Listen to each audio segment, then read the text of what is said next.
اللہ وبرکاتہ۔ الحمد للہ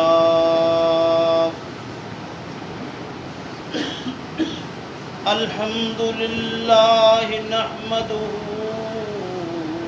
ونستعینه ونستغفره ونعوذ باللہ من شرور انفسنا ومن سیئات اعمالنا من يهده الله فلا مضل له ومن يضلله فلا هادي له ونشهد أن لا إله إلا الله وحده لا شريك له ونشهد أن محمدا عبده ورسوله أما بعد فإن خير الحديث كتاب الله وخير الهدي هدي محمد صلى الله عليه وسلم وشر الأمور محدثاتها وكل محدثة بدعة وكل بدعة ضلالة وكل ضلالة في النار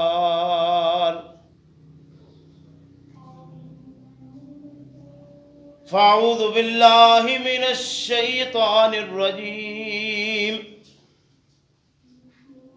بسم الله الرحمن الرحيم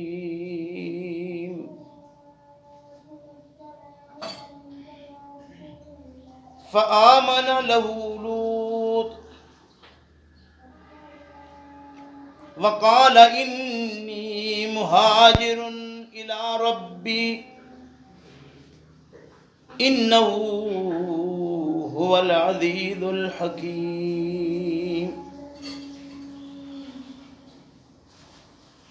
ووهبنا له إسحاق ويعقوب وجعلنا في ذريته النبوة والكتاب وآتيناه أجره في الدنيا وإنه في الآخرة لمن الصالحين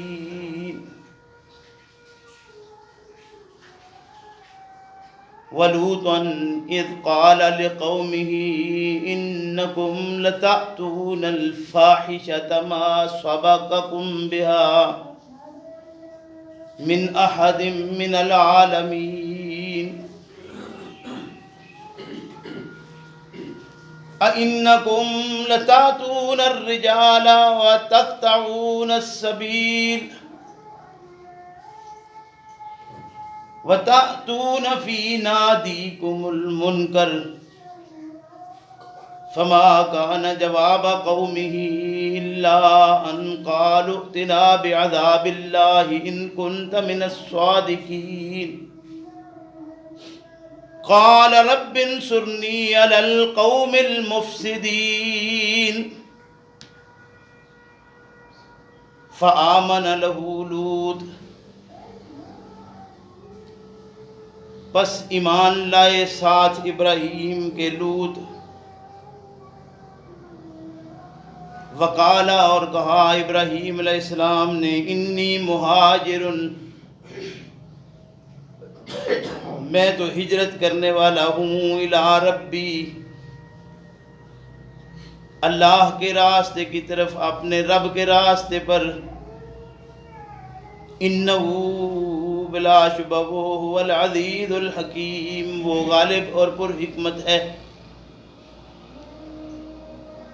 وَوَهَبْنَا اور دیے ہم نے ابراہیم علیہ السلام کو لہو اس کو اسحاق و یعقوب، ہجرت کے بعد اسحاق اور یعقوب، وجعلنا اور بنائے ہم نے فی ذریتہ النبوہ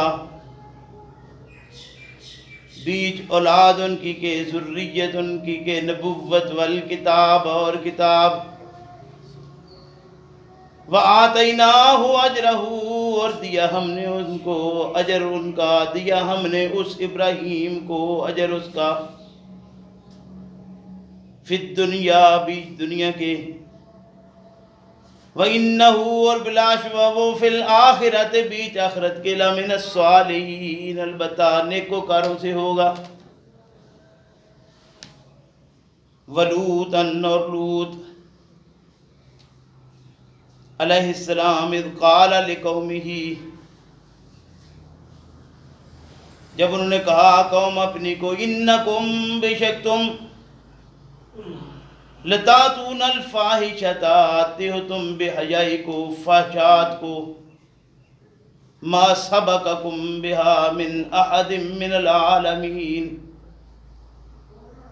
ایسی بدکاری ایسی فحش کام ہیں جو جہان میں تم سے پہلے کسی نے نہیں کیے، اِنَّکُمْ بلا شبہ تم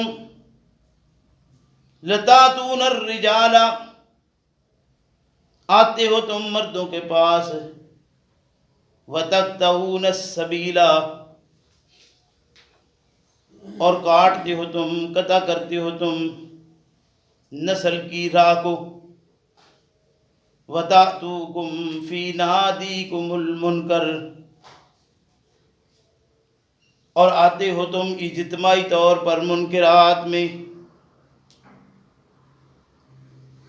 فَمَا كَانَ جَوَابَ قَوْمِهِ بس نہیں تھا جواب لوط کی قوم کا، الا مگر ان قالوا یہ کہ کہا انہوں نے، اتنا بعذاب اللہ لے تو اللہ کا عذاب ہمارے پاس، ان کنت من الصادقین اگر تو اپنی ان باتوں میں سچا ہے، قالا کہا لوط علیہ السلام نے، رب انصرنی اے میرے رب مدد کر میری، علی القوم المفسدین اوپر اس قوم کے جو فسادی ہے، سبحان ربک رب العزت عما یصفون وسلام علی المرسلین والحمد للہ رب العالمین۔ میرے محترم بزرگوں بھائیوں، رمضان المبارک سے قبل سورہ العنکبوت ہمارے سبق کا حصہ تھی، جس کی 25 آیات کریمات مختلف جمعوں کے سبق میں گزر چکی تھیں۔ آج کے سبق میں 5 آیات کریمات سورہ العنکبوت کے اس مسلسل سبق سے 26، 27، 28، 29 اور 30 آپ کے سامنے تلاوت کی ہے، ترجمہ کیا ہے۔ اللہ تبارک و تعالیٰ سے دعا ہے کہ اللہ ہم سب کو اپنی کتاب کو صحیح معنوں میں سمجھنے کی توفیق عطا فرمائے، اور سمجھ لینے کے بعد انبیاء علیہ السلام کے طریقے کو سمجھ کر، خصوصاً پیغمبر اسلام صلی اللہ علیہ وسلم کے طریقے کے مطابق ہمیں اپنی زندگی کو بسر کرنے کی توفیق عطا فرمائے۔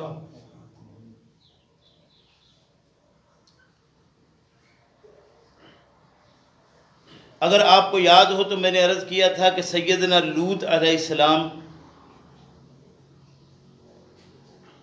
سیدنا ابراہیم علیہ السلام کے بعض کے خیال میں چچاداد بھائی ہیں اور بعض کے خیال میں بھتیجے ہیں۔ بہرحال وہ بھتیجے ہیں تو بھی، اور اگر چچاداد بھائی ہیں تو بھی خاندان کے لحاظ سے ایک ہی ہیں، کیونکہ چچاداد ہوں تو بھی نسل ایک ہے، اور بھتیجا ہو تو بھی نسل وہی ہے۔ تو یہ گویا اسی خاندان کے ایک آدمی ہیں جو اللہ رب کریم کے علم میں ہے کہ نبی بنائے جائیں گے، اور ہر نبی کی یہ خاصیت رہی اپنے وقت میں کہ انبیاء علیہ الصلوۃ والسلام کا بچپن بھی بالکل شفاف، صاف اور ستھرا رہا۔ یعنی جتنے بھی انبیاء علیہ الصلوۃ والسلام دنیا میں تشریف لائے ہیں، کسی ایک نبی نے بھی نبوت سے قبل کوئی ایسا کام نہیں کیا کہ معاشرے کے افراد بعد میں انگلی اٹھا کر کہیں کہ تم کل تک یہ کرتے رہے ہو۔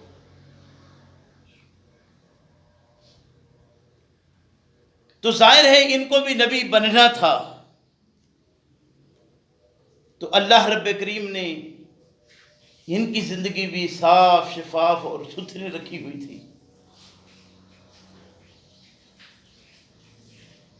بات اس مقام تک پہنچی ہوئی تھی کہ سیدنا ابراہیم علیہ الصلوۃ والسلام کو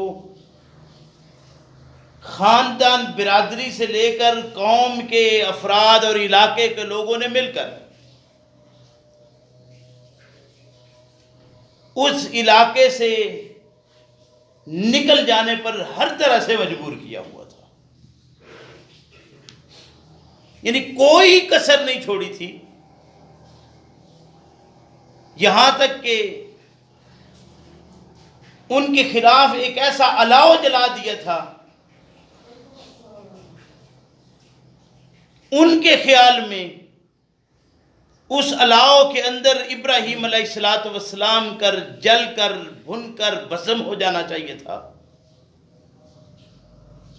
لیکن اللہ رب کریم نے جو اپنی طرف سے فیصلے کیے ہوئے ہیں، کائنات ساری کی ساری مل جائے، بہرحال جو اللہ رب کریم کا کیا ہوا فیصلہ ہے کامیاب وہی ہوتا ہے۔ اسی کو کہتے ہیں وَمَكَرُوا وَمَكْرَ اللَّهِ وَاللَّهُ خَيْرُ الْمَاكِرِينَ۔ کچھ تدبیریں ہیں جو معاشرے کے لوگ کرتے ہیں، اور ایک وہ تدبیر ہے جو اللہ رب کریم کی ہوئی ہے۔ یہ یاد رکھیے کہ جو تدبیر اللہ کی ہے وہ ان سارے مدبروں کی جو تدبیریں ہیں ان سے بہتر ہے۔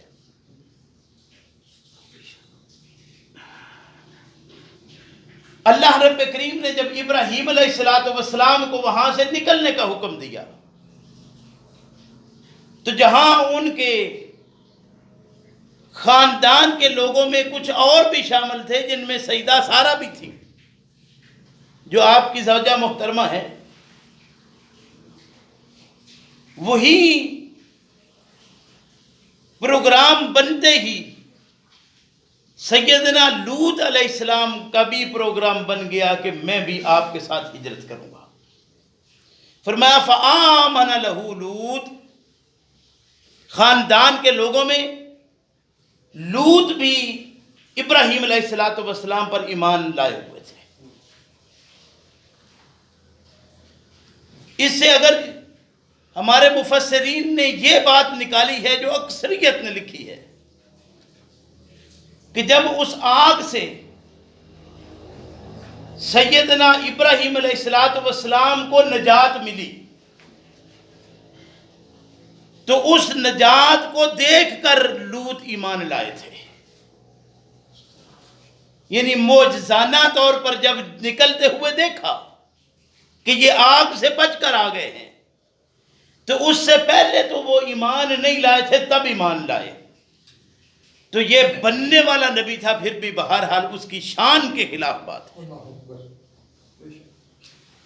اور انبیاء علیہ الصلوۃ والسلام یہ وہ شخصیات ہیں جن کے متعلق قرآن کریم نے واضح کر دیا ہے کہ دیکھو اللہ رب کریم جو ان سب کا دنیا میں بھیجنے والا ہے، اس نے ان میں سے بعض کو بعض پر جو فضیلت دی وہ جانے، لیکن تمہارے لیے لازم ہے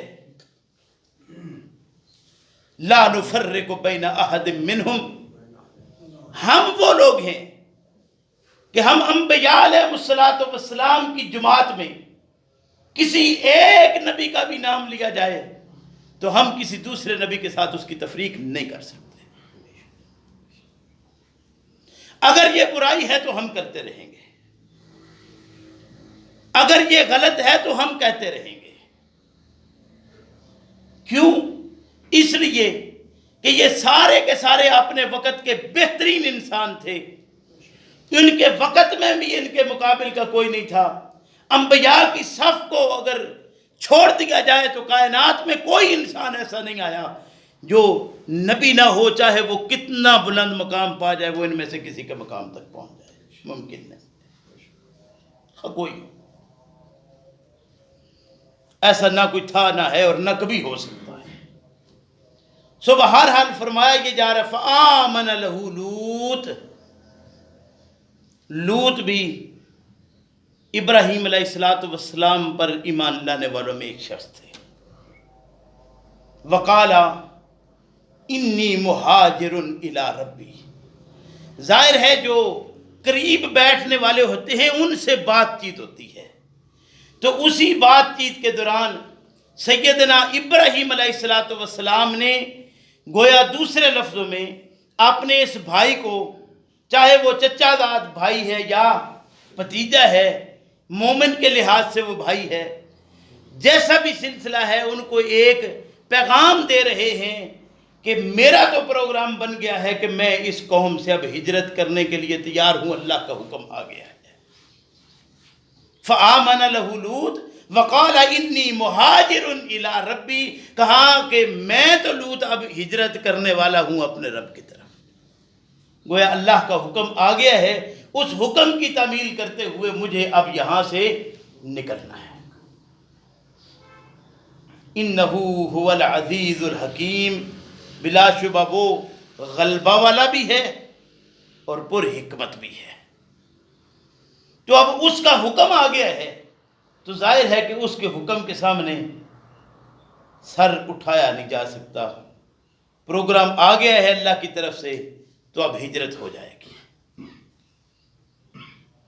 وَوَهَبْنَا لَهُ إِسْحَاقَ وَيَعْقُوبَ. اللہ ارشاد فرماتے ہیں کہ ان کی ہجرت ہو گئی، تو اس ہجرت کے بعد جو اللہ رب کریم نے سیدنا ابراہیم علیہ السلام کو انعامات سے نوازا، ان انعامات میں سے اب بعض کا ذکر کیا جا رہا ہے. وہ انعامات کیا تھے؟ فرمایا جب یہ وہاں سے نکلے تو یہ بھی بے اولاد تھے. رستے میں ایک زوجہ اور مل گئی، اللہ رب کریم نے اس سے اولاد عطا فرمائی. لیکن یہاں جو خبر دی جا رہی ہے وہ اسی سارہ جو ساتھ نکلی تھی انہی سے بطن سے سیدنا اسحاق علیہ السلام کی ولادت، اور ان کی ولادت کے بعد ان کی زندگی کو رجسٹرڈ کرتے ہوئے اللہ رب کریم نے ارشاد فرمایا کہ ہم نے ابراہیم پر جو انعام کیے ان انعامات میں یہ بات بھی رکھی تھی کہ مدت گزر گئی تھی کہ اس کے ہاں اولاد نہیں تھی. تو اب یہ خبر دی جا رہی ہے کہ ہم اسحاق کی صرف خبر ہی نہیں دیتے بلکہ ساتھ اس کی زندگی کو رجسٹرڈ کر رہے ہیں کہ اس کے ہاں آگے یعقوب کی پیدائش بھی ہوگی، لہٰذا وہ اللہ کے فضل و کرم سے اپنی نوجوانی کی زندگی تک ہر لحاظ سے پہنچے گا. تو ظاہر ہے آدمی اپنا گھر بار چھوڑ کر نکلا ہو حالات سے، یعنی ہجرت کرنے والے کے جو حالات ہوتے ہیں آپ سب ابھی بھی ذرا خیال کریں تو سمجھ آتی ہے کہ کیا صورتحال ان کو پیش ہوتی ہے.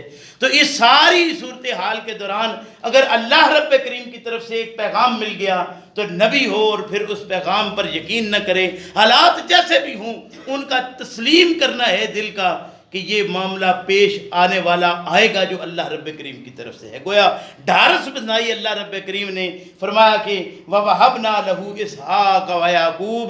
ہم نے اس کو اسحاق بھی دیا اور یعقوب بھی دیا. وَجَعَلْنَا فِي ذُرِّيَّتِهِ النُّبُوَّةَ. اور ہم نے ان انعامات میں یہ انعام بھی اس کے اوپر کیا کہ ہم نے اس کی ذریت میں نبوت بھی رکھی، والکتاب اور کتاب بھی رکھی. اب یہاں ایک بات اور ذرا تفہیم کر لیجیے. ہمارے یہاں معروف ہے 4 آسمانی کتابیں، اور لوگ کہتے ہیں کہ ان میں کچھ تبدیلیاں، کچھ ترمیم کر کے بھیجی جاتی تھی. یاد رکھیے کہ اللہ رب کریم کی طرف سے کتب کے ساتھ صحیفے بھی آئے ہیں، کوئی اس میں شک نہیں ہے، لیکن ان کتب اور صحیفوں میں اللہ رب کریم کی طرف سے ایسی کوئی تبدیلی موجود نہیں ہے. تعلیم ایک ہی تھی، اللہ رب کریم کی طرف سے تعلیم ایک ہی رہی. فرمایا وَجَعَلْنَا فِي ذُرِّيَّتِهِ النُّبُوَّةَ وَالْكِتَابَ. اللہ رب کریم نے ابراہیم علیہ السلام کی اولاد در اولاد میں نبوت رکھی. گویا اسحاق کی نسل سے جو چلے اس میں آخری سیدنا عیسیٰ علیہ السلام،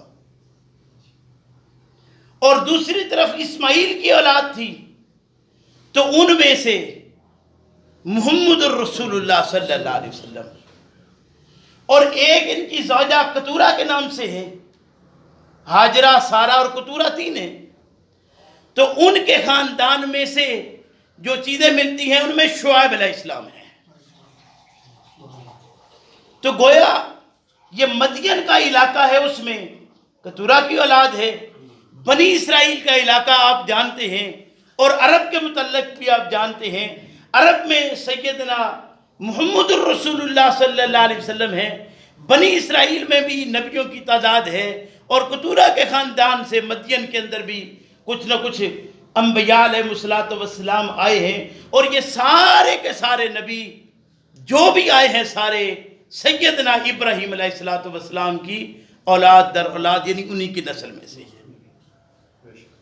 تو یہ اللہ رب کریم ارشاد فرماتے ہیں کہ ہم نے ابراہیم کو ان حالات میں جب ڈال کر نکالا، اس گٹھیالی سے نکلنا تھا کہ اللہ رب کریم نے اسحاق، یعقوب اور پھر اس کے ساتھ جو انعامات اور کیے ان میں کیا تھا، وَجَعَلْنَا فِي ذُرِّيَّتِهِ النُّبُوَّةَ، اس کی ذریت کے اندر اللہ رب کریم نے نبوت بھی رکھی، والکتاب، اور کتاب بھی رکھی، وَآتَيْنَاهُ أَجْرَهُ فِي الدُّنْيَا، اور دنیا کے اندر اللہ نے اس کو ایسے اجر عظیم سے نوازا ہے کہ کوئی اس کی اولاد کے بار نبی بنائے ہی نہیں. یعنی اس سے بڑا اور کیا انعام ہو سکتا ہے اللہ رب کریم کا کہ ایک سلسلہ پورے کا پورا نبوت کا سارا اسی میں چل گیا، اور دوسری طرف اگر حکومت کو لیا جائے تو وہ بھی خال کہیں نہ کہیں رستے میں ایسے اللہ رب کریم دیتے رہے. اور خصوصاً بنی اسرائیل کو، یعنی اسحاق اور یعقوب سے آگے جو اولاد چلنے والی تھی، اللہ رب کریم نے ان کے ہاں یہ خاص انعام کیا. فرمایا کہ ان کو ایسی ہم نے نعمتوں سے نوازا کہ کائنات میں کسی کو ان نعمتوں سے نہیں نوازا تھا، کہ نبوت بھی ان میں رکھی اور حکومت بھی ان میں رکھی. یعنی ان کو سیاست اور نبوت دونوں چیزیں دی مستقل طور پر. یہ بھی اللہ رب کریم کا ایک بہت بڑا انعام ہے. تو گویا یہ بات بتائی جا رہی ہے کہ اللہ رب کریم کے انعامات انبیاء علیہ السلام پر جو ہوتے تھے، انبیاء علیہ السلام کو ان انعامات الہی سے پہلے بہت ساری کٹھیالیوں سے گزرنا پڑتا تھا. تو آج ان انبیاء علیہ السلام، اور خصوصاً یہ بات ہے ابراہیم علیہ السلام کی، اور ہم جب پڑھتے ہیں محمد الرسول اللہ صلی اللہ علیہ وسلم کے معاملے کو، ساتھ ابراہیم علیہ السلام کو اللہ رب کریم نے اٹیچ کیا ہے. ہم کچھ بھی کرتے ہیں، آپ درود اپنا ہی دیکھ لیجئے، درود ابراہیمی جس کہتے ہیں، یعنی اس میں نبی اکرم صلی اللہ علیہ وسلم کے ساتھ ابراہیم علیہ السلام کو کیسے اٹیچ کر دیا ہے کہ یہ سارا سلسلہ ایک سلسلہ ہے، اس میں تبدیلی نہیں ہے. ہاں یہ بات یاد رکھیے، قرآن کریم نے جو بات فرمائی ہے کہ ہم کچھ تبدیلی کرتے، منسوخ کرتے، وہ جو سلسلہ بتایا ہے ہمارے ہاں معروف کر دیا گیا کہ قرآن کریم جب نازل ہو رہا تھا، کبھی اللہ رب کریم کچھ حصہ نازل کرتے، کچھ اس میں سے ختم کر دیتے، منسوخ ہوا، پھر کچھ اور نازل ہو گیا. کوئی ایسی بات نہیں ہے میرے بھائیوں، وہ اللہ رب کریم کی ذات ہے. ہاں یہ بات ہے کہ اس نے چونکہ تعلیم ایک رکھی تھی، قوم نے تبدیلی کر کے اس میں سے کچھ محذوف کیا، کچھ اس میں ایڈ کر لیا. کچھ داخل کیا، کچھ اس میں سے نکالا۔ اللہ رب کریم ارشاد فرماتے ہیں ما ننسخ من آیت او ننسها ناتی بخیر منہا او مثلہا، الفاظ کی تبدیلی کر کے حالات کے مطابق جو انہوں نے تبدیل کیا تھا دوبارہ اللہ رب کریم نے واپس اسی چیز کو اسی طریقے کے مطابق اس طرح رکھ دیا کہ کچھ اوپر نیچے کیا اور معاملے کو پھر کتاب کو درست کر کے سامنے رکھ دیا، یہ تمہاری کتاب ہے۔ یہاں تک کہ محمد رسول اللہ صلی اللہ علیہ وسلم دنیا میں تشریف لائے تو اللہ رب کریم نے یہ خاص انعام کیا، فرمایا کہ یہ محمد صلی اللہ علیہ وسلم انبیاء میں نبی آخری ہیں، ان پر آنے والی کتاب اللہ کی طرف سے آخری کتاب ہے جو دنیا میں بھیجی جانے والی ہے۔ کوئی نیا پرانا اب ایسا نہیں ہے جو زمانے میں آئے اور آ کر دوبارہ اس تعلیم کو عام کرے جو انبیاء کی دی ہوئی تعلیم تھی۔ فرمایا کہ اب یہ آخری کتاب ہے تو اس کی حفاظت کی ذمہ پہلے بھی نازل ہم نے کی تھی، لیکن اس کتاب کے لیے مخصوص طور پر حکم دیا انا نحن نزلنا الذکر وانا لہ لحافظون، ہم اس کی محافظت کرنے والے ہیں۔ گویا یہ بات واضح کر دی ہے، فرمایا وجعلنا فی ذریتہ النبوۃ والکتاب وآتیناہ فی الدنیا وانہ فی الآخرۃ لمن الصالحین۔ دنیا میں اللہ رب کریم نے اس کو کیا فرمایا ہے؟ اجر اچھا دیا ہے، بہترین اجر سے نوازا ہے، اور اس کی آخرت البتہ نیک لوگوں کے ساتھ۔ گویا واضح کر دیا ہے کہ نبیوں کی جو تعلیم ہے وہ نبیوں کی جو تعلیم ہے وہ ایسی تعلیم ہے جو صالحین کا ساتھ دیتی ہے۔ اسے ہی قرآن کریم نے فرمایا من النبیین والصدیقین والشہداء والصالحین وحسن اولئک رفیقا، حسن اولئک رفیقا۔ ان کی رفاقت اللہ رب کریم نے ایسی حسن و خوبی اس کو بخشی ہے، فرمایا وَإِنَّهُ فِي الْآخِرَةِ لَمِنَ الصَّالِحِينَ، اللہ نے ان کو صالحین کے ساتھ گویا بتا دیا ہے کہ صالحین یہ گویا بعد میں جانے والے جو ہم میں لوگ، وہ اللہ رب کریم کے فضل و کرم سے جو صالح لوگ گئے ہیں وہ اللہ کے فضل و کرم سے ابراہیم علیہ السلام کا ساتھ ان کو بھی نصیب ہو گیا۔ فرمایا ولوطا، جن کا اصل پیغام تھا آج کے سبق میں، وَلُوطًا إِذْ قَالَ لِقَوْمِهِ، جہاں ابراہیم علیہ السلام اب نکلے ہیں تو ان کے ساتھ ہجرت کرنے والوں میں لوط علیہ السلام بھی تھے۔ اب ان کو بھی نبوت مل گئی، نبوت ملی تو اللہ رب کریم نے ان کو اہل سدوم کی طرف بھیج دیا۔ یہ سدوم کی بھی ایک بستیاں ہیں، ان کی طرف بھیجا انہیں۔ یہ سدوم والے ظاہر ہے کہ لوط علیہ السلام دوسرے علاقے سے آئے ہیں، گویا یہ ان کا خاندان برادری نہیں ہے، لیکن بہرحال یہ آل خاندان نہیں لیکن آل زبان ضرور ہیں، کیونکہ کوئی نبی ہمیشہ اسی قوم کی طرف گیا جو اس کی اپنی زبان کے لوگ تھے۔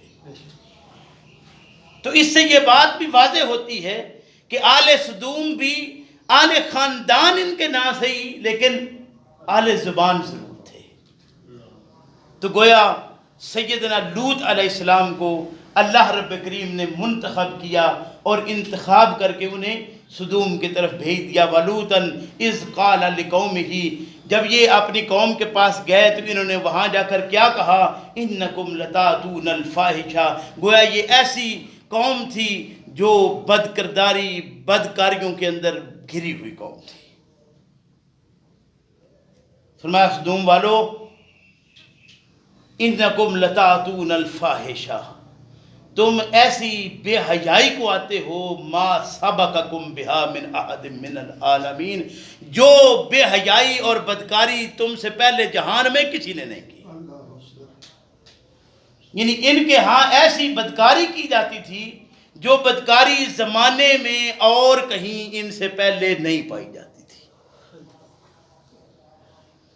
کہاں نکلے تھے حالات کی خرابی میں، سیدنا ابراہیم علیہ السلام کے ساتھ صحبتیں اٹھاتے اٹھاتے کیسا بچپن پایا سیدنا ابراہیم کے ساتھ سیدنا لوط نے، اور کس بستی میں جا بسایا اللہ رب کریم نے کہ ایک سے بڑھ کر، اب یہ ایک لحاظ سے یہ بھی بتایا گیا ہے کہ لوط اگر کل تک ابراہیم کے ساتھ تم تھے، ابراہیم مصائب کا شکار رہے، آج آپ کو اللہ نے چناؤ کر کے نبی بنایا ہے، تو آپ کی آزمائش نہ ہو، یہ ممکن کیسے ہے؟ گویا بد کردار قوم کے اندر جا کر بسنا بھی ایک بہت بڑی آزمائش ہے۔ ایسے لوگوں میں جا کر رہنا، ان لوگوں میں جا کر بسنا، یہ چھپ چھپا کر بیٹھنا الگ چیز ہے۔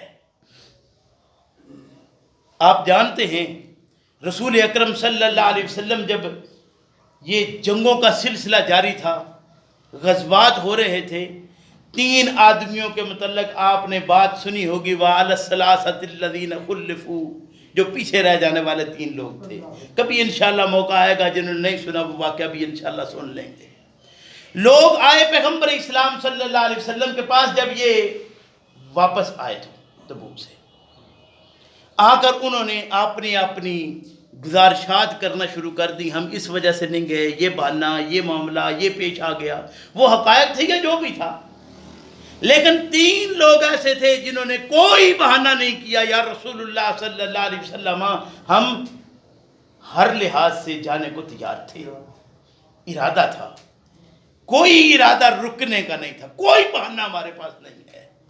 فرمایا اچھا ایسی بات ہے تو چلو، اب تم اپنی بات میں اگر سچے ہو تو اللہ سچوں کو کٹھیالی سے نکالتا ہے۔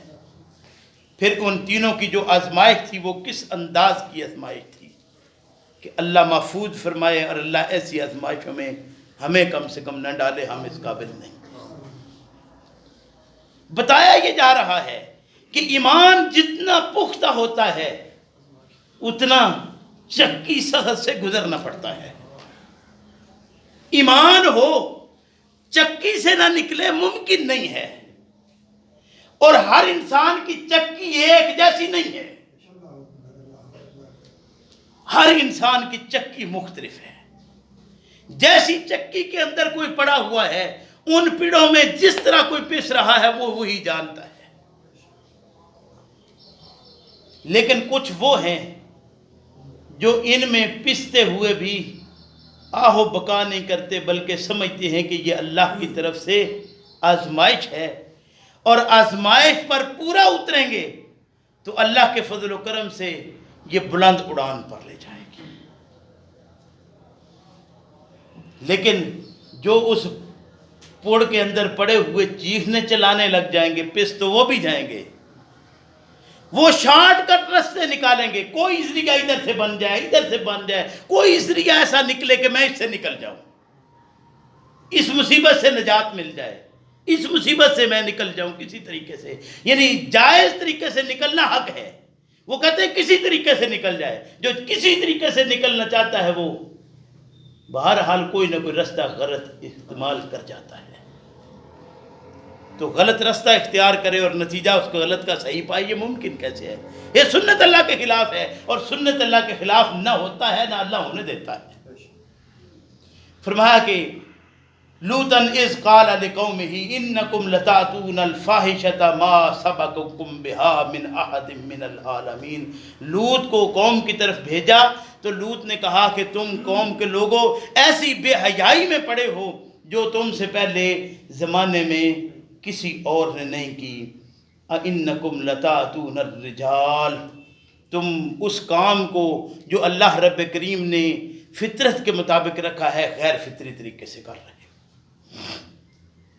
اب یہاں ایک بات ہے جو ان آیات میں بڑی سمجھنے والی ہے، اللہ توفیق دے، میں اس مضمون کو اس طرف نہیں لے کے جاؤں گا جہاں عوام یا ہمارے علماء لے کر جاتے ہیں۔ بدکاری آپ سارے سمجھتے ہیں، کچھ اس میں بیان کرنے کی ضرورت نہیں کہ سٹیج کے اوپر وہ باتیں بیان کی جائیں۔ یہ بات یاد رکھیے کہ اس میں بتایا یہ جا رہا ہے کہ انبیاء علیہ الصلوۃ والسلام عین فطرت کے مطابق تعلیم لے کر آئے تھے، غیر فطری تعلیم انبیاء کی تعلیم ہوئی نہیں۔ اسی کو میں یہ کہوں کہ فطرت کو اگر انگلش میں لے جاؤ تو نیچر بنے گی. گویا انبیاء علیہ السلام کی تعلیم نیچر کی تعلیم ہے. وہ جو اس تعلیم کو ماننے والے تھے وہ نیچری تھے. آج آپ فتویٰ لگا لو. ہمارے علماء ان مسلوں پر بیٹھ کر کہتے ہیں کہ یہ نیچری ہیں. تو میں کہتا ہوں انبیاء علیہ السلام کی تعلیم نیچر کے مطابق تھی، فطرت کے مطابق تھی، اور ہمارا سب کا دنیا میں آنا فطرت کے مطابق ہے. کل مولود یولد علی فطرت الاسلام. آپ سارے جو صحیح سلامتی کی فطرت اللہ کی طرف سے ہے، نیچر ہے، اس کے مطابق دنیا میں ہو. اس زمانے کے اندر رہ کر تم اپنے آپ کو اگر فطرت سے ہٹاتے ہو یا انبیاء علیہ السلام کو غیر فطری تعلیمات کی طرف لے کر جاتے ہو تو یہ ظالم ایسے پچھلے بھی ظلم کرتے رہے، آج بھی کر رہے ہیں. انبیاء علیہ السلام کی تعلیم فطرت کے خلاف نہ تھی، نہ ہو سکتی تھی، کیونکہ فطرت نے فطرت کے مطابق بھیج کر فطرت کی تعلیم کے لیے دنیا کے اندر ان کو بھیجا کہ یہ تم تعلیم دو اور اس فطرت کے مطابق جو اٹھا لیا ہے اس میں سے گزرتے جاؤ. اللہ کے فضل و کرم سے یہ سونے بھر کر نکلے ہیں. تو آج اس فطرت سے ہٹا کر جو تعلیم دی جا رہی ہے، یعنی باقاعدہ یہ بتایا جاتا ہے، بلکہ ان واقعات کو اٹھا کر باقاعدہ طور پر جب غیر فطری طریقوں سے نہیں کروایا جاتا، آپ جس کو معجزہ کہتے ہیں آپ اسے اٹھا لیجئے. کوئی ایک معجزہ آپ بتائیے جو آپ کہتے ہیں اور وہ فطرت کے مطابق ہے. آپ تو کہتے ہی معجزہ اس کو ہے جو غیر فطری ہو. یعنی معجزے کے لیے آپ نے شک یہ رکھی ہے جو غیر فطری ہو، اور نبی کی تعلیم ہو وہ غیر فطری ہو، ممکن کیسے ہے؟ ہاں معجزات تھے، ان معجزات کا انکار نہیں کیا جا سکتا، لیکن وہ معجزات کیا تھے کہ قوم چاہتی ہے کہ ہم ابراہیم کو بھسم کر دیں گے. ایسی زمانے کی آگ ہوگی جس آگ سے ابراہیم جل بھن جائے گا. اللہ رب کریم نے فرمایا یا نار کونی برتن و سلاما. فطرت پر لے آؤ تو سمجھ آ جائے گی حقیقت کیا تھی. کوئی اس میں شک نہیں ہے، معجزہ اس میں کوئی شک نہیں، لیکن فطرت کے مطابق تھا.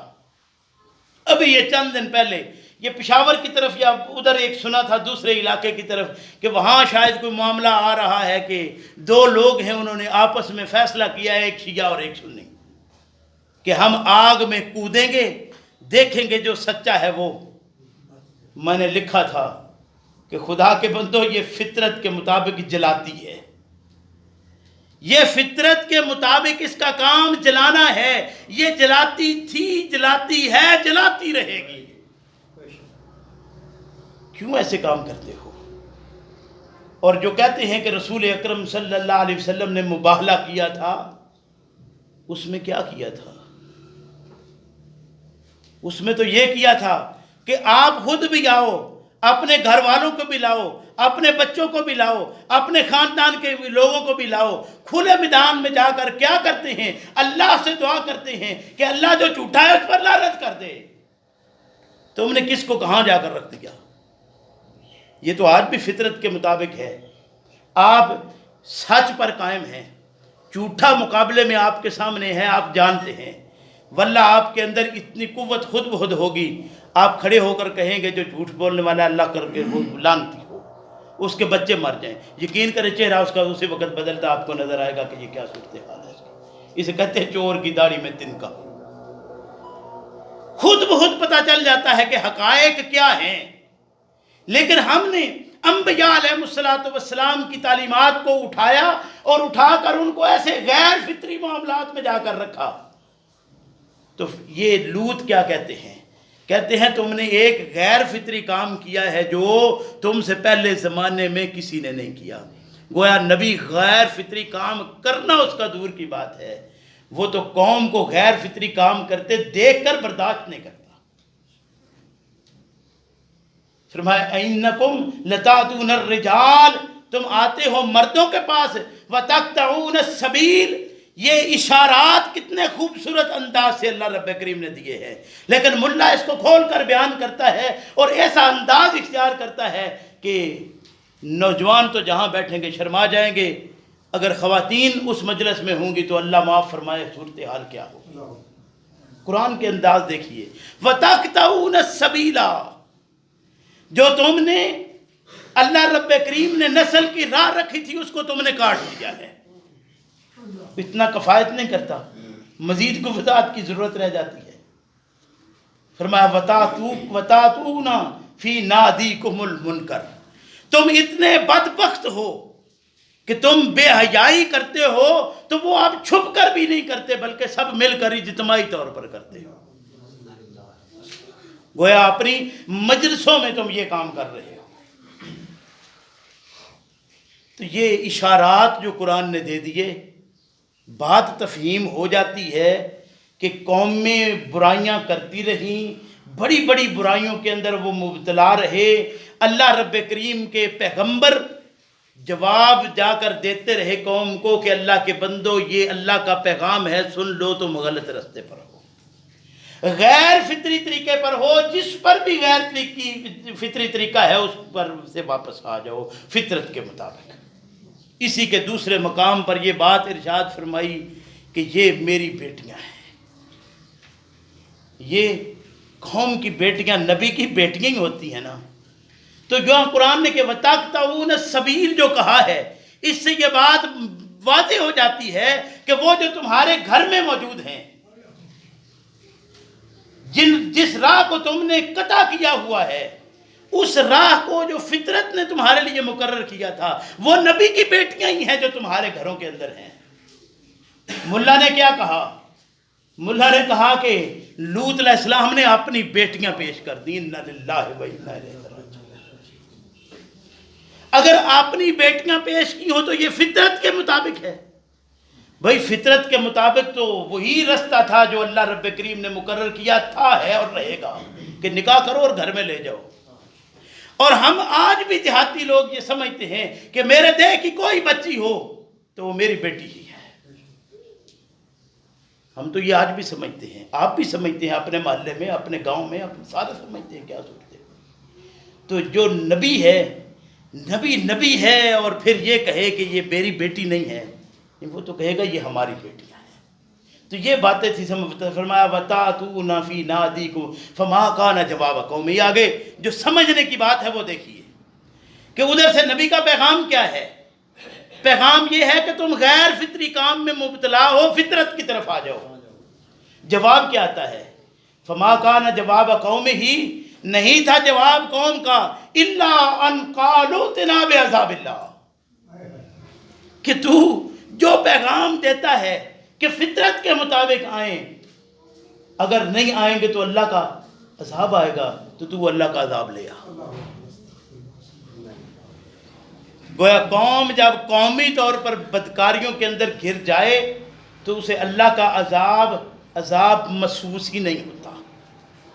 یہی وہ بات ہے جو میں بار بار عرض کرتا ہوں کہ اللہ رب کریم نے ارشاد فرمایا، دیکھو اللہ کے عذابوں میں اگر آسمان سے آئے تو عذاب ہے، زمین سے آئے تو اللہ قادر ہے کہ تمہیں اس عذاب میں مبتلا کرے، وَهُوَ الْقَادِرُ عَلَىٰ أَن يَبْعَثَ عَلَيْكُمْ عَذَابًا مِّن فَوْقِكُمْ أَوْ مِن تَحْتِ أَرْجُلِكُمْ أَوْ يَلْبِسَكُمْ شِيَعًا، یا تمہیں گروہ بندیوں کے عذاب میں اللہ مبتلا کر دے۔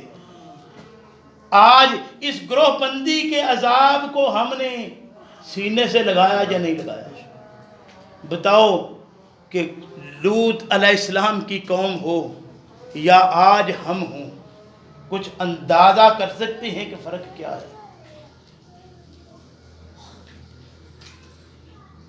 ذرا توقف کیا میں نے اس بات کو سمجھنے کے لیے کہ کبھی اس بات کو سوچا کہ ہماری صورتحال کیا ہے، کہ ایک طرف وہ کہتے ہیں کہ تو اللہ کا عذاب لے آ، فما کان جواب قومہ الا ان قالوا ائتنا بعذاب اللہ، انہوں نے کیا بات کہی کہ تو اللہ کا عذاب لے آ. ہمارے اوپر اس وقت اللہ کا عذاب موجود ہے کہ ہم نے فرقوں کو اپنے اندر جگہ دی ہے.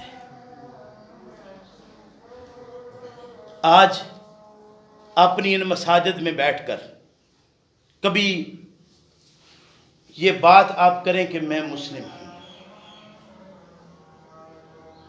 ایک بار نہیں، 2 بار نہیں، 100 بار سوال آپ سے ہوگا کہ مسلک بتائیں، کچھ تو بولیں، کوئی بات تو کم سے کم کہیں. اچھا آپ بار بار کہتے رہیں، آرام سے جواب دیتے رہیں. میرا تجربہ یہ ہوا ہے کہ اس پر بھی لڑائی ہوئی ہے کہ اگلا لڑ کر اٹھائے اس بات سے کہ تو آگے جواب ہی نہیں دیتا، کچھ تو بتا تو ہے کیا، کچھ تو بتا تو کیا ہے. میرے صرف اتنا کہنے پر توقف کیا جا ہی نہیں سکتا. میرے بھائی یہ اللہ کا عذاب ہم سینے سے لگا چکے ہیں اور ہم خوش ہیں، اور ہم یہ سمجھتے ہیں کہ جو اللہ کا عذاب آتا تھا وہ تو قومیں تباہ ہو جاتی تھی. ہم کب تباہ ہیں؟ تو ہم کیا ہیں اس وقت؟ یہ ذلت، یہ رسوائی، یہ اللہ کی طرف سے جتنے مصائب کا شکار آج ہم ہیں. اپنے گھروں سے لے کر اپنے محلوں تک، محلوں سے لے کر اپنی بستیوں تک، اپنے علاقوں تک، اپنے شہروں تک چلے جائیے، ہر جگہ پر اللہ کا عذاب ہی عذاب مبتلا ہے، اور ہم ہر جگہ پر مبغوض ہی مبغوض ہیں. لیکن اس کے باوجود ہم سمجھتے ہیں کہ نہیں، ہم تو بڑے آرام میں ہیں. کہاں آرام ہے؟ یہ آرام اور سکون ہے؟ بزرگ اکثر کہا کرتے تھے کہ اگر یہ نظام سارا خدائی نظام ہی ہے تو میں تو میرے بھائی اس نظام کو تسلیم کرنے کے لیے، یہ اللہ کا دیا ہوا نظام نہیں، یہ ہمارا بگاڑا ہوا نظام ہے جس پر اللہ کا عذاب مسلط ہے. اللہ سمجھنے کی توفیق عطا فرمائے. ربنا لا تزغ قلوبنا بعد إذ هديتنا.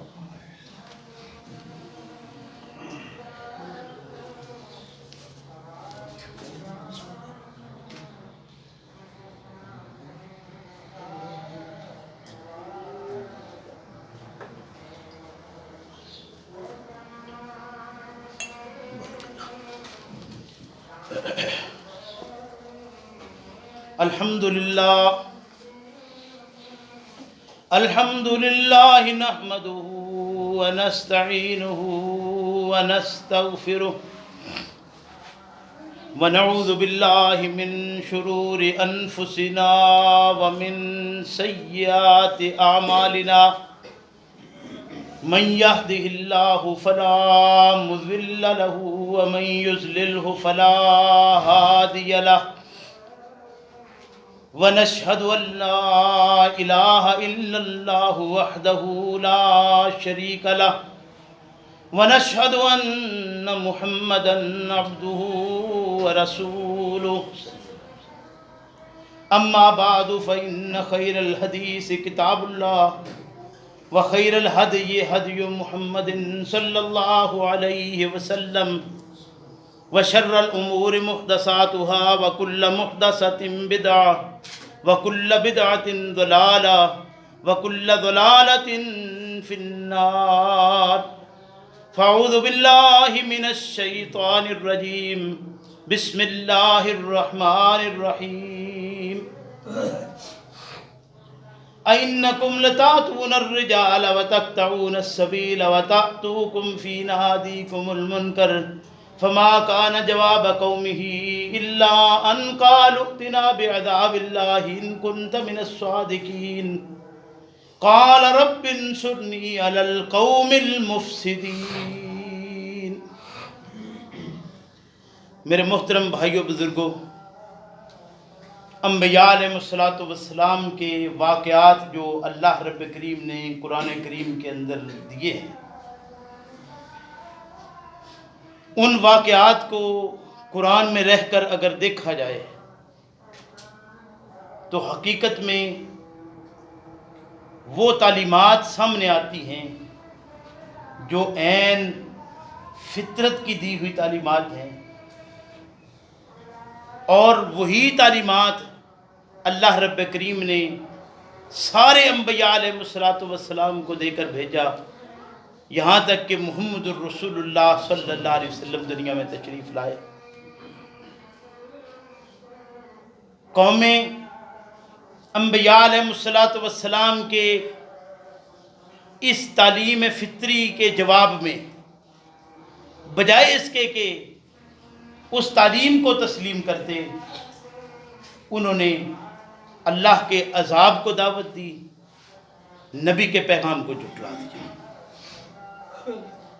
انبیاء علیہ الصلوۃ والسلام کی موجودگی کے اندر اگر یہ صورتحال تھی تو آج صورتحال کیا ہوگی؟ دیکھیے، حدیث میں آتا ہے پیغمبر اسلام صلی اللہ علیہ وسلم کے سامنے ایک واقعہ پیش آیا۔ رسول اکرم صلی اللہ علیہ وسلم نے ارشاد فرمایا کہ لوگوں، آج تم نے یہ معاملہ شروع کر دیا ہے جبکہ ابھی میں تم میں خود موجود ہوں۔ ہم سب یہ بات سمجھتے ہیں کہ باپ کی موجودگی میں اگر اولاد لڑے تو باپ کیا کہتا ہے؟ تنگ آ کر کہتا ہے کہ یار ابھی تو میں تم میں موجود ہوں۔ یعنی یہ صورتحال ہوتی ہے کہ جانے کے بعد پچھلوں میں معاملات خرابی کی طرف زیادہ جاتے ہیں۔ تو اب رسول اکرم صلی اللہ علیہ وسلم کو اس دنیا سے گئے ہوئے ایک عرصہ گزر گیا۔ تو جب آپ کے زمانے میں لوگ ایسے معاملات کر رہے تھے تو آج صورتحال کیا ہوگی؟